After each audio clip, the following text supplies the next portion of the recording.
কিভাবে আপনার Facebook account delete অথবা ডিঅ্যাক্টিভেট করবেন? প্রথমে স্মার্টফোন থেকে আমাদেরকে গুগল ক্রোম ব্রাউজারে ঢুকতে হবে। গুগল ক্রোম ব্রাউজারে ঢোকার পরে আমরা ঢুকবো ফেসবুক.com-এ। ফেসবুক.com-এ ঢোকার পরে এই যে উপরে যে তিনটা চিহ্ন আছে এখান থেকে আমরা যাব সেটিংস অ্যান্ড প্রাইভেসিতে। সেটিংস অ্যান্ড প্রাইভেসির পরে আমরা যাব সেটিংসে। এখান থেকে সবার উপরে যে অপশনটা আছে account centre, see more in account centre, এখানে ক্লিক করব। তারপর আমরা এখান থেকে ঢুকবো পার্সোনাল ডিটেলস। পার্সোনাল ডিটেলস থেকে আমরা অ্যাকাউন্ট ওনারশিপ অ্যান্ড কন্ট্রোলে ঢুকবো। এখান থেকে ডিঅ্যাক্টিভেশন অর ডিলিটেশন অপশনটাতে ক্লিক করব।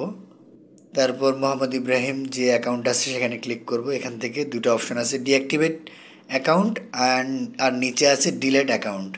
তো আমরা যেহেতু ডিলেট করব, ডিঅ্যাক্টিভেশন অর্থ হচ্ছে আপনার অ্যাকাউন্টটা লগ আউট থাকবে, কেউ দেখতে পাবে না, আর ডিলেট হচ্ছে একেবারে ফেসবুক থেকে ডিলেট হয়ে যাবে। কন্টিনিউ দিব।